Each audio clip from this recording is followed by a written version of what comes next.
Over the past 2,000 years, there has been much debate about the exact date of Jesus Christ's crucifixion.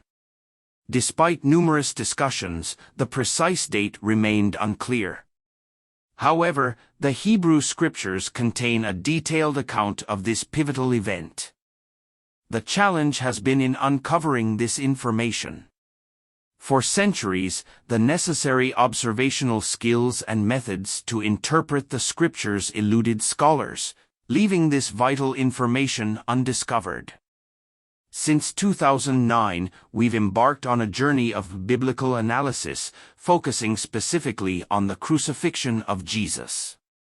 This research has involved an in-depth study of both the Hebrew Scriptures and the Koine Greek New Testament.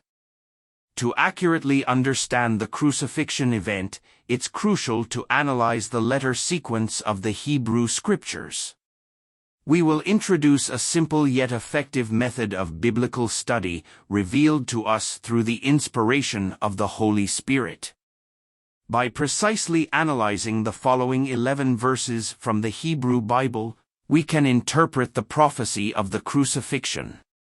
These verses are as follows: Genesis 3 verse 19, Genesis 8 verse 5, Genesis 48 verse 5, Exodus 12 verse 6, Exodus 29 verse 39, Exodus 34 verse 25, Leviticus 23 verse 5, Deuteronomy 16 verse 6, Joshua 5 verse 1, 2 Chronicles 35 verse 1, Daniel 8 verse 8. We will now analyze each of these 11 verses, cross-referencing them to uncover the exact date of the crucifixion event. Join us as we unravel this biblical mystery. Our research begins with the analysis of specific verses in the Hebrew Bible. Particularly, the use of the Hebrew word ad plays a crucial role. In Genesis 3 verse 19, this word serves as a pivotal point between life and death. Ad marks the transition before it signifies living and after it signifies death. This division holds significant meaning within the biblical context. A similar pattern emerges in Genesis 8 verse 5. Here, ad distinguishes between the time when the floodwaters were receding and when the mountain peaks became visible. In Genesis 48 verse 5 and Daniel 8 verse 8, the word again signifies crucial turning points. Each verse uses ad to clearly delineate a state before and after, highlighting its role in marking significant transitions. In Genesis 48 verse 5, the use of ad is profound. It marks the transition from before Jacob's arrival in Egypt to after. This verse specifically mentions Ephraim and Manasseh being born in Egypt before Jacob's arrival, indicating a significant change in the family lineage and destiny post Jacob's arrival. Similarly, in Daniel 8 verse 8, ad highlights the transformation of the great horn, representing the first king breaking off, and four notable ones coming up toward the four winds of heaven. It signifies a pivotal shift from a unified power to a division, symbolizing major political changes. The use of ad in Exodus 12 verse 6 is decisive for interpreting this verse. Before ad it indicates the period of keeping the Passover lamb, suggesting care and guardianship. After ad it signifies the time when the Passover lamb is to be offered as sacrificial. This distinction clearly points to the relationship between Christ's crucifixion and the 14th day. Analyzing this verse is critical to understanding the date of Jesus' crucifixion. Next, we will explore the interpretation of the Hebrew word shachat, used in Exodus 12 verse 6. Whether this word is interpreted as to kill or to offer makes a significant difference in understanding the event. For this, we will compare and analyze Exodus 12 verse 6, Exodus 34 verse 25, and 2 Chronicles 35 verse 1. Today, we delve into the profound significance of a single word in the Bible. shachat. We'll explore how this word is intricately linked to the crucifixion of Jesus and the deep insights we can gain from it. In Exodus 34 verse 25, shachat. is used in the context of offering a sacrifice. The verse clearly states, "Do not offer the blood of my sacrifice with leavened bread." Notably, there isn't a single translation worldwide that interprets this word as to kill. This is a significant finding that challenges traditional interpretations. In 2 Chronicles 35 verse 1, shachat. is mentioned right before the Passover. The interpretation of killing the Passover doesn't fit the context here. Notably, the term lamb is not even included in this verse, making translations that add Passover lamb inaccurate. The interpretation of shachat. in Exodus 12 verse 6 poses two major issues. First, the word following shachat. It. is singular, suggesting that the whole assembly is offering a single entity, which aligns more with offering rather than killing. Second, contextually, interpreting shachat. as to offer rather than to kill provides a more coherent understanding, offering a new perspective beyond traditional interpretations. Next, we will analyze how the preparation for Passover is connected with the 14th day. The fact that Passover preparations had to be completed before the evening of the 14th provides crucial information for understanding when the crucifixion of Jesus occurred. This analysis takes into account the cultural and temporal context of the Bible, shedding light on how the crucifixion aligned with these specific dates. Today, we embark on a journey to solve a hidden mystery within the Bible. We will explore the profound connection between the 14th day and Passover, uncovering this enigmatic link through a deep dive into ancient texts.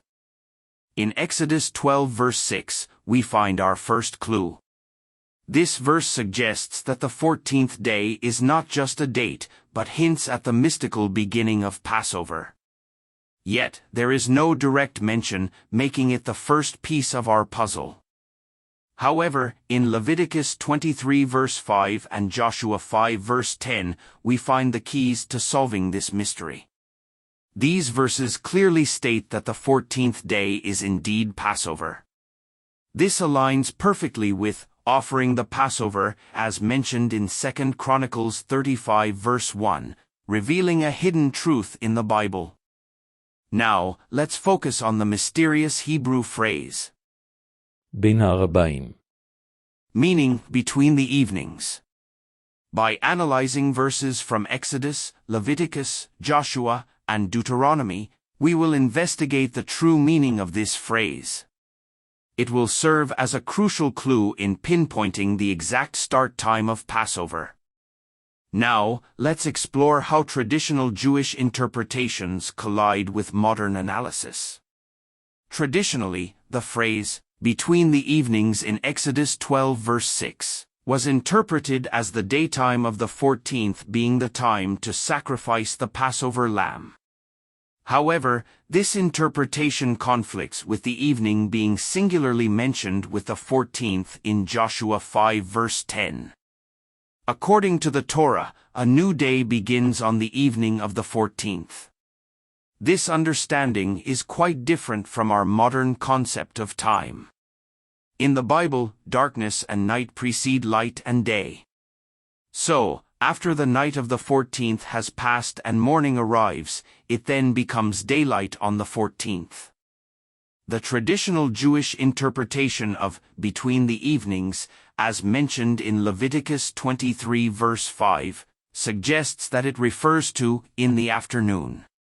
This implies that the afternoon of the 14th day marks the beginning of Passover. However, Deuteronomy 16 verse 6 presents a challenge to this interpretation. It uses evening in the singular form and clarifies that Passover actually begins at sunset. This strongly indicates that Passover truly starts on the evening of the 14th. Through this analysis, we can conclude that Passover actually begins on the evening of the 14th. This conclusion is derived from understanding the Torah's concept of time and a meticulous analysis of the biblical verses. Analyzing the phrase, between the evenings in Exodus 29 verse 39, it becomes clear that it cannot be interpreted as daytime. This verse refers to two daily sacrifices, one in the morning and another in the evening. In the upcoming segment, we will closely examine the interpretation of offering a second lamb in the afternoon. In the Torah, particularly in Exodus 16 verse 13, the specific time for gathering quail meat is distinctly stated as the evening, noted in singular form.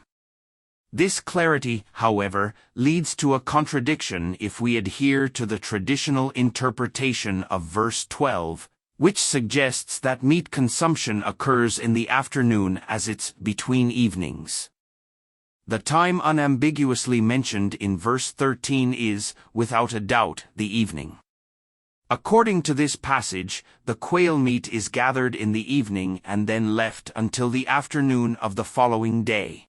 As per this traditional Jewish interpretation, the people leave the quails at their tents in the wilderness, go out to gather bread in the morning to eat, and then consume the quail meat for lunch. Such a sequence, however, results in an inaccurate interpretation. This discrepancy clearly shows that the specific mention of the evening in verse 13 actually signifies the real time for collecting the quail, thus challenging the traditional interpretation of verse 12. Given that they were hungry for meat, it is logical to assume they would have eaten it as soon as it was gathered. Therefore, the correct interpretation should be that the meats were gathered and eaten in the evening. If we explained between the evenings correctly according to the clear teachings of the Torah, it goes as follows. The point where one day ends aligns with the evening. Likewise, the beginning of a new day also coincides with the evening. Therefore, the moment it becomes evening, the offering of the sacrifice should already have started. This applies to each individual's life as well.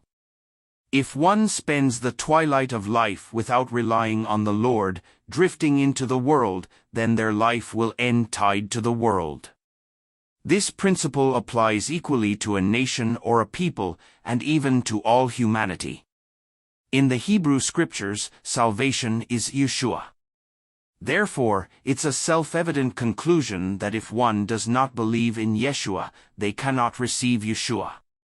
Before the dusk of each individual's life, one must believe in Yeshua and be prepared in advance. Now, let's trace the date of Jesus Christ's crucifixion through the Hebrew Bible. The Scriptures foretell that Jesus would be executed on the Passover preparation day. This prophecy aligns with the sign of Jonah, enabling us to calculate the timeline of his crucifixion and resurrection over 3 days and 3 nights. Notably, this sign of Jonah begins with daylight, contrasting with the creation account where the day starts with darkness. This symbolizes how Jesus' crucifixion brings light to a sinful world. As our analysis of the Hebrew Scriptures reveals, the designated day for Passover preparation, the 13th, is essential for initiating both Passover and the Feast of Unleavened Bread. On this crucial day, individuals are tasked with searching their homes to remove all leaven, preparing for the observance of Passover and the Feast of Unleavened Bread. On the day 13th, the completion of these preparations is indispensable. The Passover cannot commence without the completion of these preparations. Just as the Feast of Unleavened Bread cannot begin without the observance of Passover. The 13th day also involves the crucial tasks of killing and preparing the sacrificial lamb, ensuring it can be offered to the Lord on the evening of the 14th. This aligns with why Messiah Yeshua, Jesus Christ, was crucified in preparation for Passover on the 13th day. It highlights the significance of this day in the context of Passover rituals. Now, we're going to precisely enumerate the events of Jesus' crucifixion according to their exact dates. We will methodically count the 3 days and 3 nights that he spent in the tomb. Let's present them in their exact chronological order, culminating at the dawn of the resurrection. First day, noon of the 13th, Jesus' crucifixion.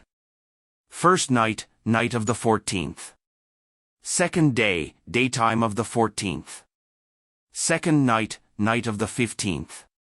Third day, daytime of the 15th. Third night, night of the 16th. Resurrection day, dawn of the 16th. We will now utilize a detailed comparative analysis chart to thoroughly examine Exodus 12 and Leviticus 23. Through this comparative study, coupled with the documented dates, we will be able to deduce not only the exact dates but also the potential year of Jesus' crucifixion and resurrection. This analysis is instrumental in gaining a deeper understanding of the temporal and cultural context within the Bible.